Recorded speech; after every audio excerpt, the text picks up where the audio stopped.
Hello, everyone, and welcome to Child Psychology. I'm Dr. Jessica Gomez, and I will be your instructor this semester. Now, this is my first time teaching this class. My doctorate is in Human Development and Family Studies. My master's is in Lifespan Development, and I've taught developmental psychology for many, many years. So I'm excited to teach a child psychology specific course to kind of get out of the big picture of developmental psychology and get to focus in more on children, because that is very much within my specialty area. A lot of my research and writing that I've done has focused on issues surrounding child abuse, child trauma, things of that nature, particularly within adolescent years, and particularly things related to domestic violence, domestic abuse, things of that nature. So that's kind of my background and where I'm coming from. So a little bit of an overview of how this class is going to work. Like I said, this is my first semester teaching this course. I inherited it from another professor who's retiring. So this is my first semester using Pearson's online ebook system. Now, I think I have it set up in a way where it's not going to give anybody any problems. But obviously, if there's an issue with it, let me know. All of our weekly chapter quizzes are going to be within Canvas. The quizzes on the ebook website are not going to count towards your grade, but I do have them activated in case you want any extra practice with the materials or want to quiz yourself a little bit before the quizzes happen. I believe, like I said, it's my first time using this software. I do believe I have it set up in a way where it's optional and it's not going to force you to do it.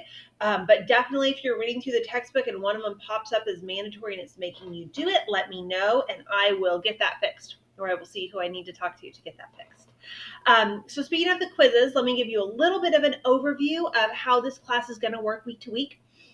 Obviously, with us doing this class in the summer, it's accelerated. We're going to move quick. We're going to cover all the materials we would need to cover in the full semester over these few weeks that we have together in this summer term.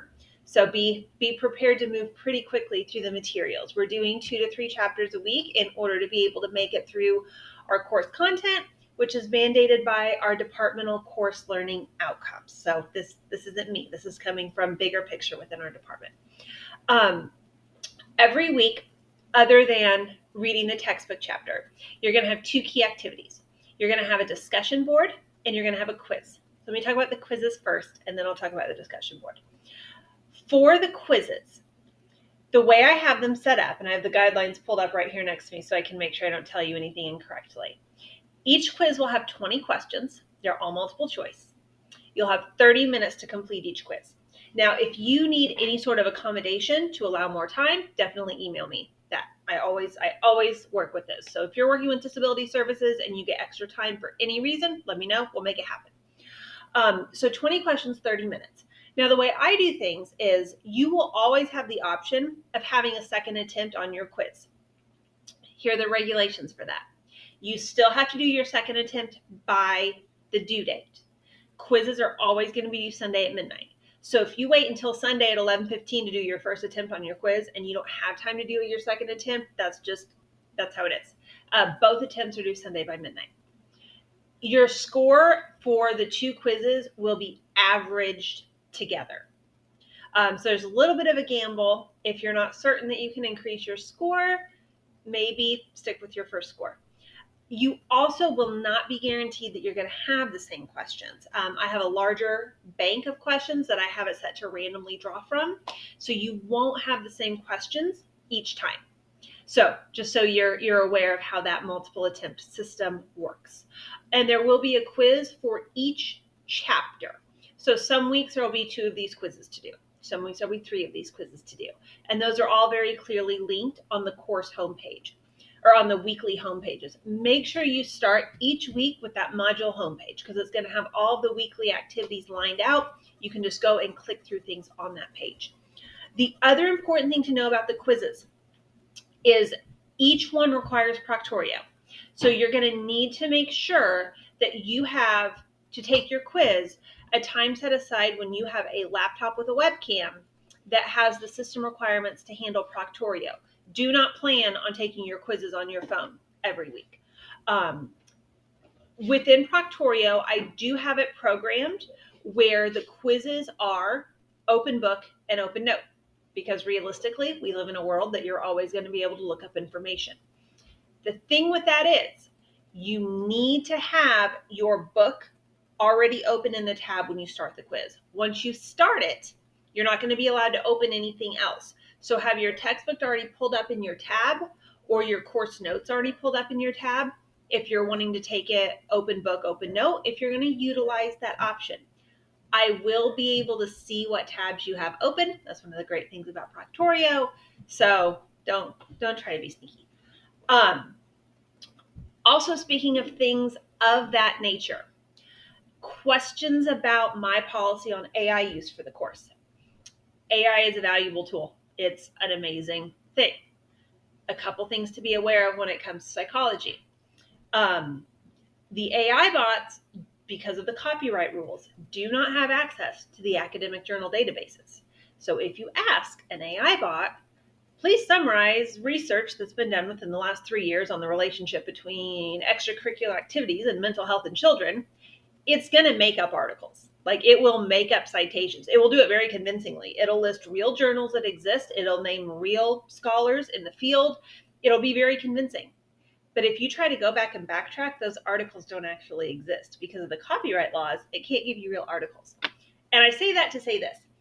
I have no issue with you using AI tools as a place for you to start thinking through your discussion posts, as a place for you to refine your writing. If you want to put it in there and use one of the prompts of, I wrote this, please help, please check it for grammar and punctuation and help me word it in a professional way. That type of thing I have no problem with. It's a valuable tool that is going to do really great things for people's writing skills and communication skills. So again, use it as a tool. Don't use it as a crutch. What I do have an issue with is if you were to copy the discussion prompt for the weekly discussion board into the AI thing and then copy its response onto the discussion board, that will get you in trouble. And yes, there are ways for me to check if that's what happened. Use it as a tool. Anything it gives you, fact check it. First and foremost, fact check it. Secondly, reword anything it spits out in your own words. That is very important. Otherwise, it's plagiarism, and this counts for your discussion posts and for your final paper. Now, a word on the discussion posts, how those are going to work. I've tried to make all of the discussion questions things that are practical, things that relate to the real world, right? Because this is a class that's practical. Because even if you never have a job where you're working with kids, and even if you never have children of your own, if you never live life in a parenting role, chances are there's still going to be a child in your life some point that you care about their well-being. So I try to make these all very practical in terms of everyday life and how they apply to the real world. So a couple things with the discussion post. There will be one discussion post every week. Most weeks you'll have an option for, I want to talk about this or I want to talk about this. Requirements. Your initial post needs to be submitted Wednesday by midnight. Your initial post needs to be at least 300 words. You need to write 3 follow-ups to your classmates throughout the week.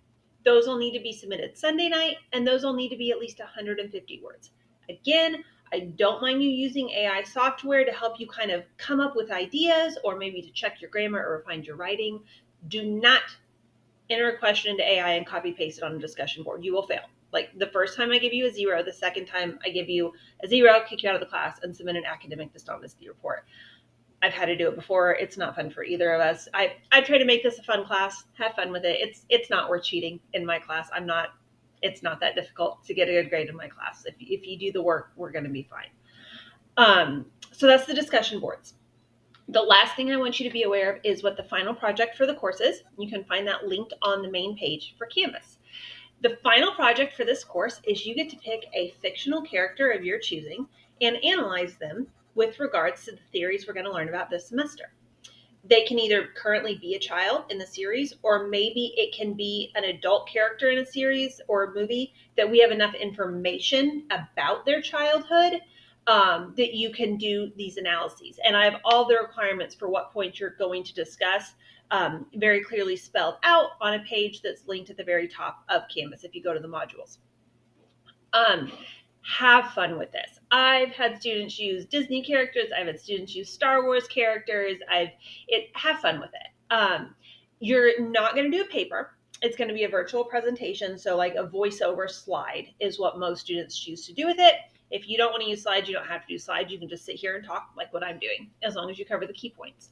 But so voiceover slides, a split screen that slides in just you, however it is you want to do it. You're going to post that towards the end of the semester, and then we're going to have a few days where you're going to watch each other's and give feedback and things of that nature. So hopefully it'll be a fun project. I've used this activity before in my developmental psych classes, and I use a very similar activity when I teach psychopathology, as well as when I teach the psychology of drugs and addiction. So it's a fun project. I want you to have fun with it. I want it to be engaging and something that you enjoy and learn something from. So I think that is the basic overview for what you need to know for this course. If you have any questions about anything, please email me. I teach all online from my little basement office setup here, so I do not have an office on campus, but I am happy to get on and do a Zoom call or a Google call or a Discord chat or whatever technology works for you. So email me, let me know if we need to chat in some other medium. Please let me know if there's any questions or comments or concerns, and I hope y'all enjoy the course.